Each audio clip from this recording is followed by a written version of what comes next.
podcast for curious mind.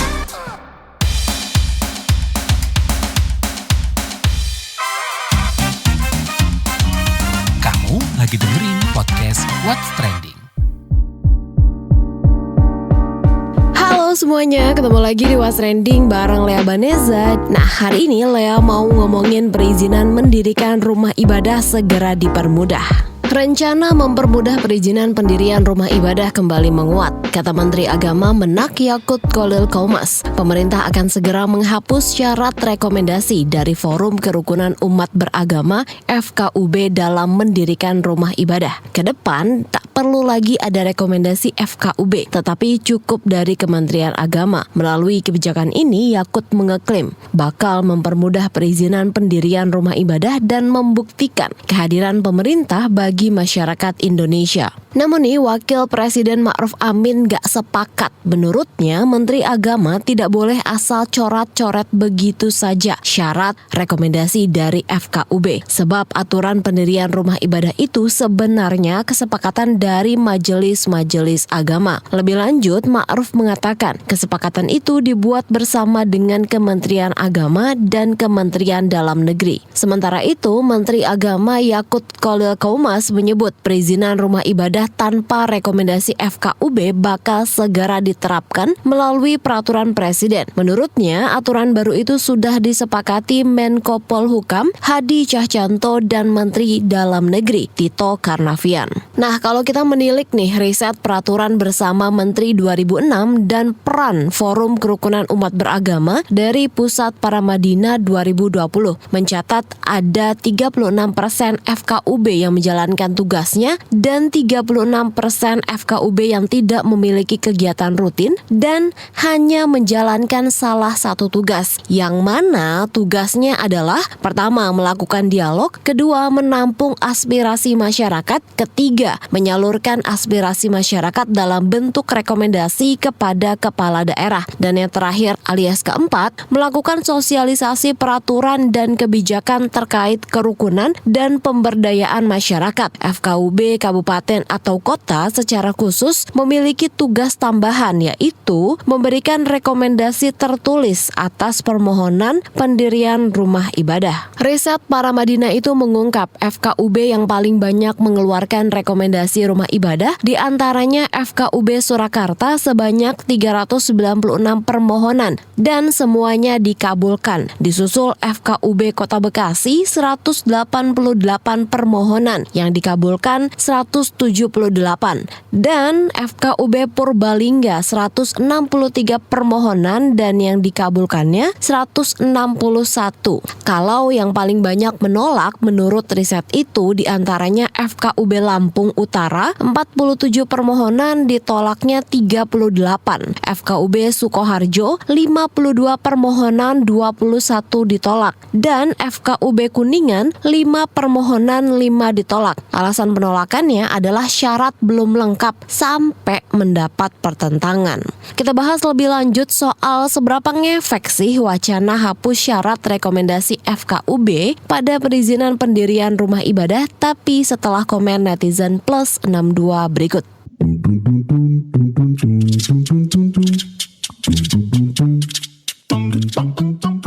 Komentar dari @flowxx. Wah, dukung banget nih. Terima kasih Gusman. @nxx. Keren Kemenak, jadi semakin mudah pendirian rumah ibadah. Komentar lainnya @benxx. Yuhu, mantap Gusman. Upaya pembangunan rumah ibadah yang representatif dan adil bagi semua agama menunjukkan komitmen kebangsaan dalam moderasi beragama. @abixx. Gak semudah kayak di teori. FKUB sudah baik, tinggal sosialisasi ke masyarakat ketika tempat ibadah rencana mau didirikan. Karena masyarakat kurang mengerti tentang izinnya. Memang benar yang komen di atas, kalau dirikan tempat ibadah itu sulit. Komentar dari @ipxx.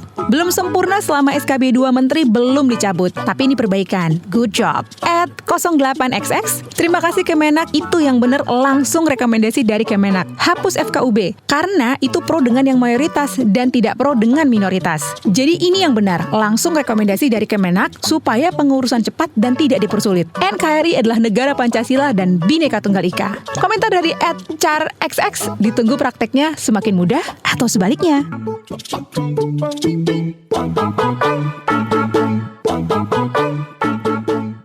For your information, Forum Kerukunan Umat Beragama FKUB adalah forum yang dibentuk oleh masyarakat dan difasilitasi oleh pemerintah dalam rangka membangun, memelihara, dan memberdayakan umat beragama untuk kerukunan dan kesejahteraan. Sebagian besar kegiatan FKUB berupa rapat dan sosialisasi. Hasil riset Parmadina juga menunjukkan beberapa daerah memiliki kebiasaan unik. Misalnya, dengan menggelar rapat secara bergilir di berbagai rumah ibadah seperti di Tomohon. Hal ini ditunjukkan agar pertemuan anggota tidak hanya menjadi rutinitas dalam rangka menjalankan tugas, tetapi juga dapat dimanfaatkan untuk memperluas wawasan keragaman para anggota. Nah, bagaimana sih peran FKUB di tengah masyarakat dan seberapa besar pengaruh syarat rekomendasi FKUB pada pendirian rumah ibadah? Kita bahas bareng Ketua Program Studi Islam Madani Universitas Paramadina, Subhi Ibrahim. Pertama, aku mau minta tanggapannya nih Pak terkait dengan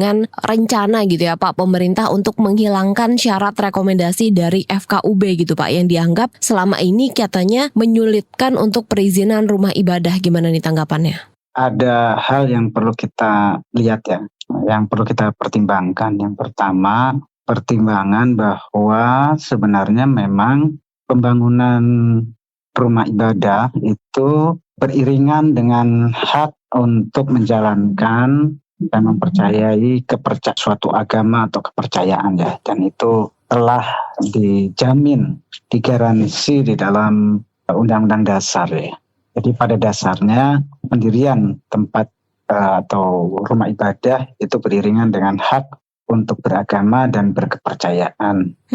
Oleh karena itu, negara seharusnya memang memfasilitasi hal itu ya, dengan cara menciptakan satu sistem yang memang mempermudah sebenarnya, mempermudah proses misalnya pendirian tempat ibadah atau pelaksanaan ibadah suatu kepercayaan atau agama tertentu gitu. Nah, kalau memang kemudian selama ini kan ada kendala ya, ada kendala pendirian rumah ibadah. Karena kendala itu bisa bermacam-macam tuh ya faktornya.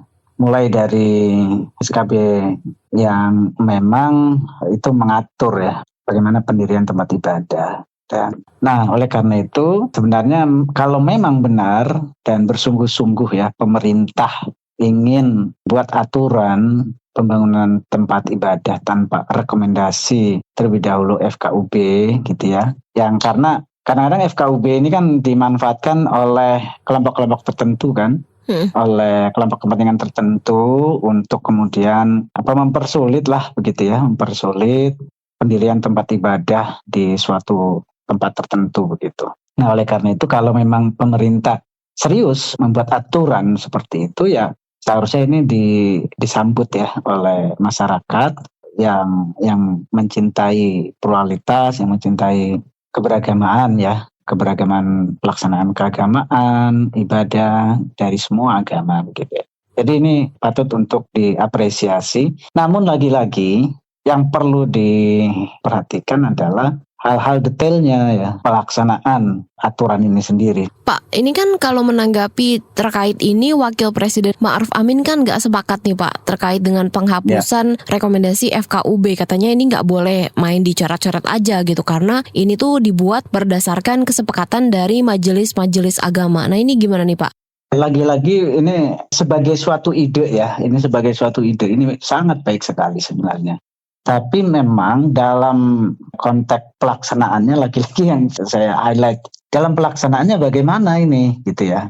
Apakah pembangunan rumah ibadah ini memang dibuat sebebas mungkin seperti halnya ya paling mungkin mengurus IMB aja mungkin gitu ya, izin mendirikan bangunan saja, ataukah memang ini harus melalui proses musyawarah lagi gitu ya. Musyawarah dalam arti di sini ada kepentingan-kepentingan kan. Kalau kita sudah bicara tentang forum komunikasi umat beragama, lalu kemudian juga bicara dengan ormas-ormas keagamaan dari semua agama.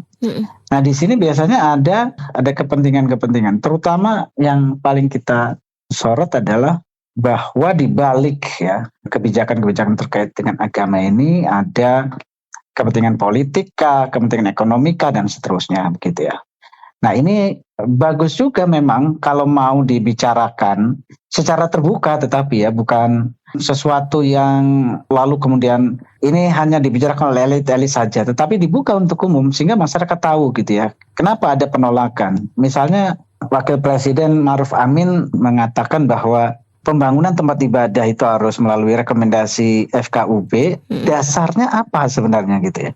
Karena dasar utama dari kebijakan atau suatu aturan itu kan yang lebih kuat, yang lebih tinggi gitu ya, yaitu Undang-Undang Dasar gitu. Nah sebenarnya kalau kita tarik ke sana, sebenarnya nggak ada masalah gitu ya dengan rencana itu gitu. Tinggal memang yang terpenting malahan menurut saya aturan-aturan yang selama ini ada ini kan perlu dikoreksi karena memang membelenggu ya, jadi membatasi dan bahkan ada hak-hak warga negara yang terhalangi yaitu untuk melaksanakan ibadah sesuai dengan kepercayaannya gitu. Oke, mungkin salah satu yang perlu diperhatikan aturan 90-60 ya Pak ya, masih menyulitkan ini ya. Betul. Okay. Itu yang perlu dikoreksi dulu gitu ya. Dan mungkin kalau rekomendasi dari FKUB tidak diterapkan dalam jadi penentu untuk pendirian rumah ibadah, tapi kan peran FKUB masih bisa didorong mungkin untuk berdialog gitu ya Pak ya? Iya betul. Jadi FKUB itu bukan berarti nggak ada perannya. Seharusnya memang memiliki peran yang signifikan ya, karena di situ kan berkumpul elit-elit dari berbagai agama begitu ya. Tetapi ya lagi-lagi gitu, dalam berbagai kasus misalnya ada persekusi umat beragama, lalu kemudian juga konflik pendirian tempat ibadah, FKUB ini seperti tidak berfungsi gitu. Nah fungsi ini sebenarnya bisa dimaksimalkan. Jadi di mana ketika ada satu masalah dalam relasi antar umat beragama, ini bisa menjadi wahana sebenarnya untuk mendiskusikan, bermusyawarah begitu ya. Sehingga tidak ada satupun ya hak dari warga negara yang tercederai atau terhalangi gitu ya. Pak, ini kan aku sudah membaca gitu ya Pak ya dari risetnya Paramadina 2020 gitu ya Pak terkait dengan FKUB. Ini kan FKUB tuh banyak mengeluarkan rekomendasi gitu ya Pak. Ada yang berhasil banyak dikabulkan, tapi ada juga yang banyak ditolak juga. Nah mungkin berdasarkan hasil riset ini gimana sih Pak pengaruh besarnya gitu, pengaruh FKUB terhadap perizinan pendirian rumah ibadah gitu? Ya, nah ini juga menjadi masalah juga ya. FKUB ini kan terdiri dari wakil-wakil ya dari berbagai ormas keagamaan yang mewakili suatu agama tertentu. Nah tinggal memang masalahnya adalah apakah orang-orang yang menjadi wakil di situ, itu yang pertama ya, jadi aktornya terlebih dahulu. Aktornya ini memang memiliki visi ya, visi kebangsaan, visi keagamaan yang inklusif atau tidak gitu. Karena ya tadi itu ketika di satu tempat misalnya betul-betul tidak berfungsi, misalnya di beberapa wilayah ya. Nah, misalnya di daerah Banten itu di Cilegon itu kan agak sulit tuh untuk menyelesaikan masalah masalah pembangunan tempat ibadah karena ketidakterbukaan malahan ya, ketidakterbukaan juga terutama dari kelompok yang merasa mayoritas ini menekankan bahwa ada aturan ini itu dan seterusnya gitu ya, sehingga kemudian yang kelompok keagamaan yang lebih kecil itu merasa ya sudahlah gitu ya, jadi nggak ada fungsi di satu tempat, tidak ada fungsi yang maksimal. Tetapi sebenarnya secara potensial ini bisa menjadi kalau memang direvitalisasi lah begitu ya fungsi dari FKUB itu sebenarnya malahan baik gitu ya. Rekomendasi itu dibuat dengan pertimbangan apa? Nah pertimbangannya sebenarnya sederhana saja. Di satu wilayah ada umat beragama, berarti ya umat beragama tersebut punya hak lah untuk membangun tempat ibadahnya begitu ya. Jadi pertimbangannya sebenarnya sederhana itu. Tapi selama ini kan itu kadang diabaikan ya. Padahal itu adalah amanat dari undang-undang gitu. Pak, tapi kalau misalnya melihat gitu ya, dengan mungkin rencana penghapusan rekomendasi FKUB ini, apakah mungkin bisa menyelesaikan persoalan dari perizinan pendirian rumah ibadah yang tadi kita bahas? Kan ada banyak gitu ya Pak tantangannya, bahkan aturan-aturannya yang perlu diperbaiki itu kan ada banyak juga. Nah kira-kira apa aja tuh Pak?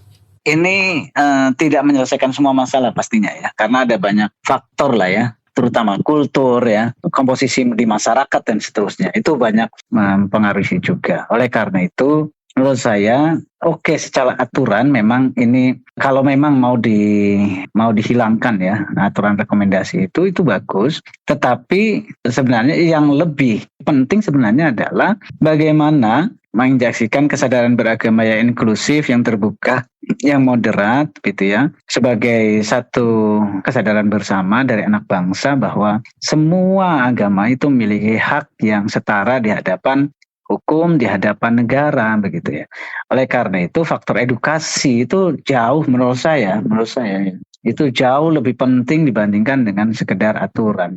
Pak, terakhir nih, sejauh ini gimana sih Bapak melihat upaya untuk melindungi beribadah masyarakat itu seperti apa Pak? Dan kenapa kebebasan atau perlindungan seseorang untuk bisa beribadah ini penting Pak untuk dijamin kebebasannya, khususnya di pendirian rumah ibadah ini?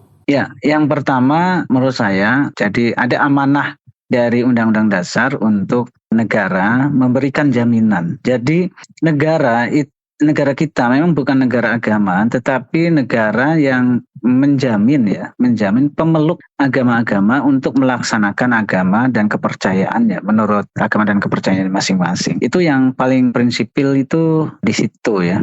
Jadi mengapa isu ini pendirian tempat ibadah ini menjadi penting untuk menjadi perhatian ya, menjadi perhatian kita bersama, itu karena memang selama ini banyak kasus bagaimana pendirian tempat ibadah atau bahkan pelaksanaan dari ibadah suatu agama tertentu itu terhambat, terhalangi. Ya, kita bisa lihat ya dari sekelompok masyarakat dan negara seolah-olah tidak hadir di situ ya, tidak memberikan jaminan ya. Dengan tidak memberikan jaminan dan tidak hadir ketika ada konflik yang seperti itu, maka sesungguhnya negara sedang melepaskan diri dari amanah undang-undang gitu. Oleh karena itu, kita selalu perlu mengingatkan, perlu mendorong negara untuk memberikan rasa aman pada setiap pemeluk agama untuk menjalankan agamanya masing-masing dan kepercayaan masing-masing serta mendirikan tempat ibadah begitu ya. Sehingga kemudian kalau sudah seperti itu, maka amanah undang-undang itu kan terpenuhi gitu. Itu satu. Dengan terpenuhinya seperti itu, maka hak-hak dari warga negara itu akan terjamin. Nah, kita sebagai satu negara yang memang sejak awal ya memberikan ya tugas utamanya pada pemerintah ini agar semua hak-hak dasar dari warga negara itu dijamin, dipenuhi gitu. Oke, baik. Pak Subihi, terima kasih banyak ya Pak ya atas waktu dan penjelasannya. Ya, baik.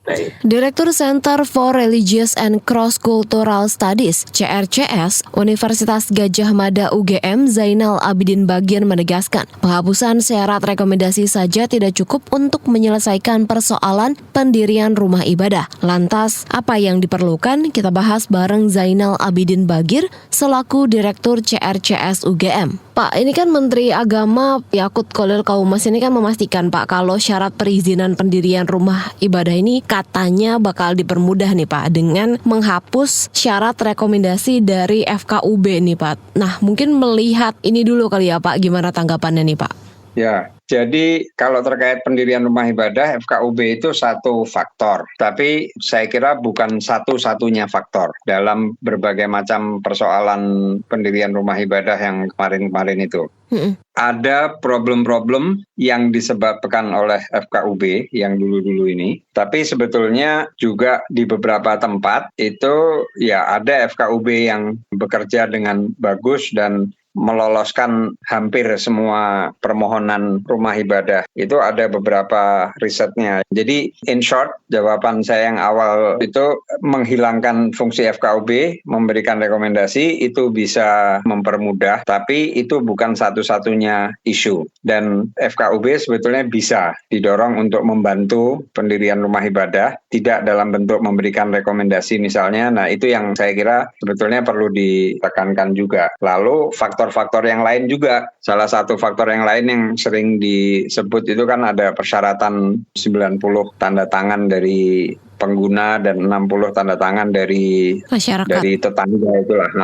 Nah, itu yang sering disebut orang justru sering jadi masalah. Nah, itu masih ada di yang sekarang ini. Sejauh yang saya lihat dari draft yang terakhir yang saya lihat, nggak ada bedanya dengan yang dulu. Nah, jadi kalau dulu ada persoalan terkait itu, ya persoalan semacam itu masih akan muncul. Tapi ya gitu, saya tidak tahu ya kalau apakah kemudian dihapuskan sama sekali atau diganti atau hal yang lain bagaimana, itu kan sebetulnya itu syarat untuk menunjukkan bahwa ada kebutuhan yang nyata itu. Nah, bagaimana syarat itu kalaupun masih ada dipenuhi, dibantu pemenuhannya. Nah, misalnya FKUB bisa saja membantu itu sebagai sebuah lembaga yang ada di masyarakat ya. Jadi mereka tidak memberikan rekomendasi, tapi mungkin justru mereka yang membantu untuk memenuhi persyaratan semacam itu ya.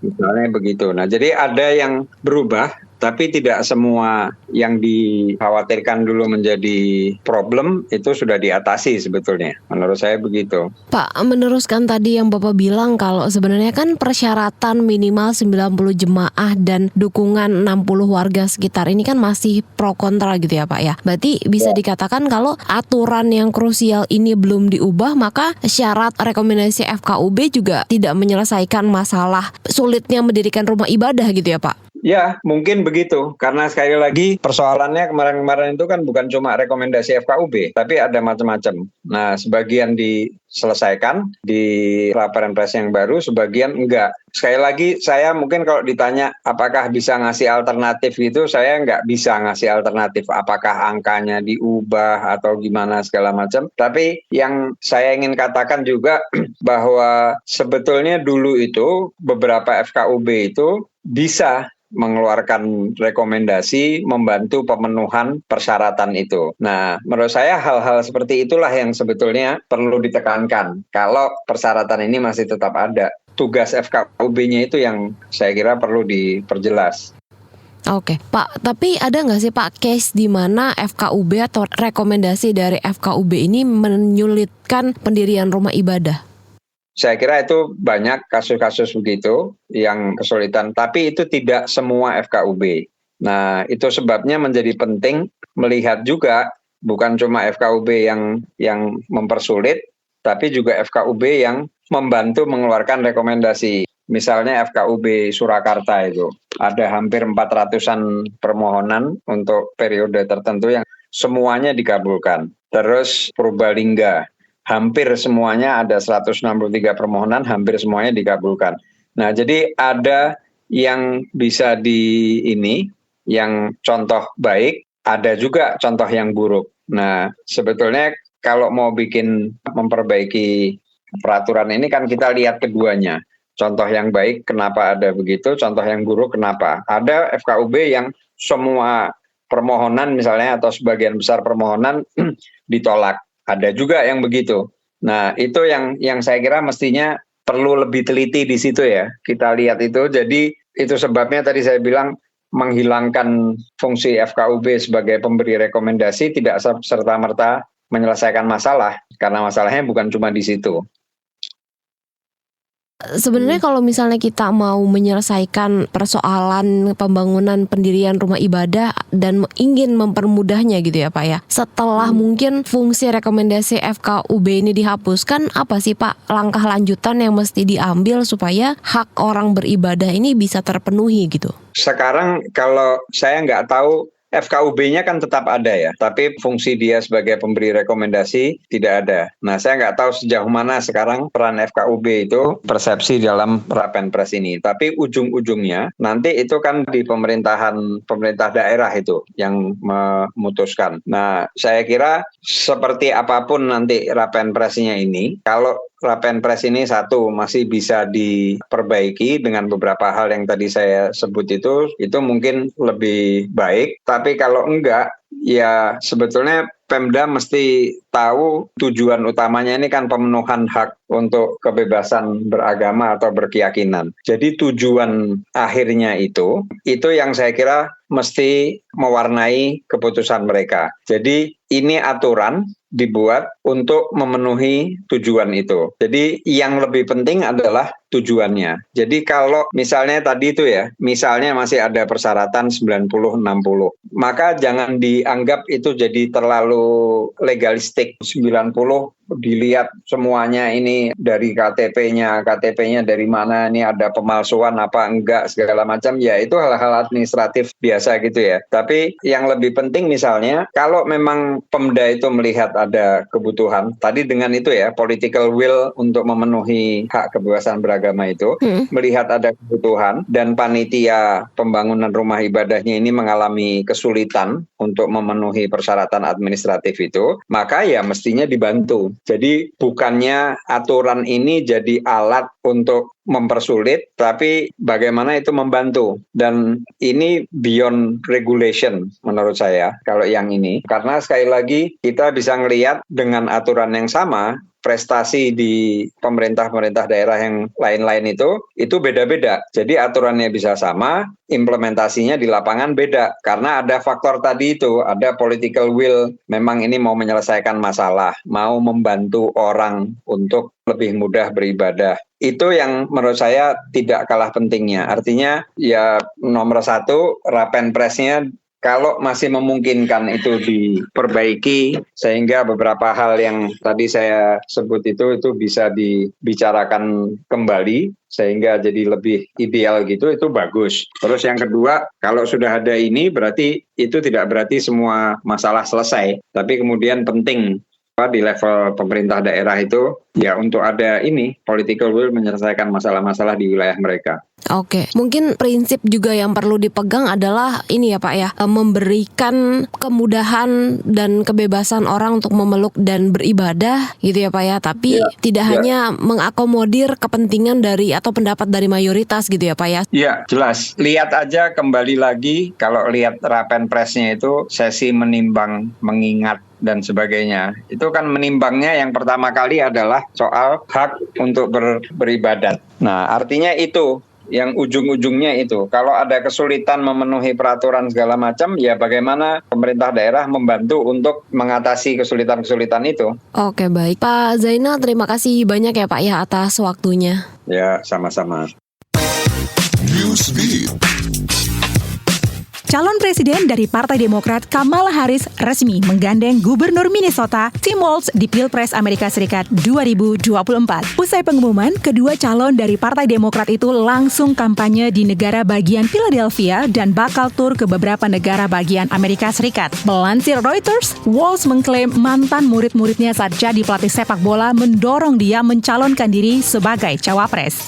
Walz juga yakin kalau dirinya mampu membuat perubahan di Amerika Serikat. Cawapres dari Kamala Harris itu juga menyebut lawannya Trump telah mengejek hukum Amerika Serikat hingga menebar kekacauan dan perpecahan. Walz dipilih sebagai pendamping Kamala lantaran dianggap memiliki pengalaman sebagai eksekutif, dinas militer, dan dianggap memiliki daya tarik pada kelompok pemilih Trump. Walz juga tercatat mendorong kebijakan progresif seperti makanan di sekolah gratis, mengatasi perubahan iklim, pemotongan pajak kelas menengah, dan menambah cuti berbayar bagi pekerja. Peraih penghargaan Nobel Perdamaian tahun 2006, Muhammad Yunus, ditunjuk menggantikan Perdana Menteri Sheikh Hasina sebagai pemimpin sementara Bangladesh.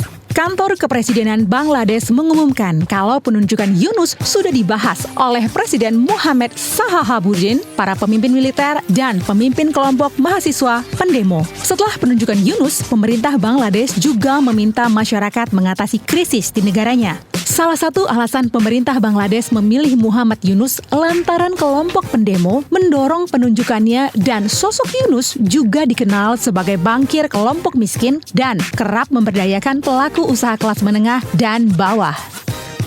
Meta ungkap alasan pembatasan konten Hamas. Layanan jejaring media sosial Meta mengungkapkan sejumlah alasan pembatasan dan penghapusan konten yang berkaitan kelompok Hamas di platform Instagram, WhatsApp, Facebook, dan Threads. Juru bicara Meta mengungkap permintaan maaf atas kesalahan operasional terkait kasus penghapusan unggahan Perdana Menteri Malaysia Anwar Ibrahim yang menyatakan kedukaan terhadap kematian petinggi Hamas Ismail Haniyeh. Dia menyatakan konten tersebut sudah dipulihkan dan diberi label berita yang benar. Nah, raksasa media sosial ini memang menetapkan Hamas sebagai organisasi berbahaya dan melarang konten yang memuji kelompok tersebut. Untuk menyaring berita di platform media sosialnya, Meta menggunakan kombinasi deteksi otomatis dan tinjauan manusia untuk penghapusan atau pelabelan.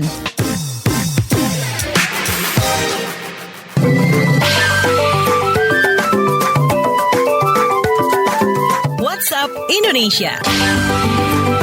WhatsApp Indonesia, kita mulai dari Jakarta. Menteri Koordinator Bidang Kemaritiman dan Investasi Luhut Binsar Panjaitan membocorkan rencana pengumuman daftar menteri di masa kepemimpinan Presiden terpilih Prabowo Subianto, yaitu tanggal 21 Oktober 2024. Luhut mengaku informasi ini didapat setelah mengobrol dengan Prabowo saat menyusun rencana pemerintahan baru. Luhut mengutip Prabowo, "Aku dilantik tanggal 20, 21 aku umumkan kabinet itu, aku lantik. Terus sidang kabinet 23.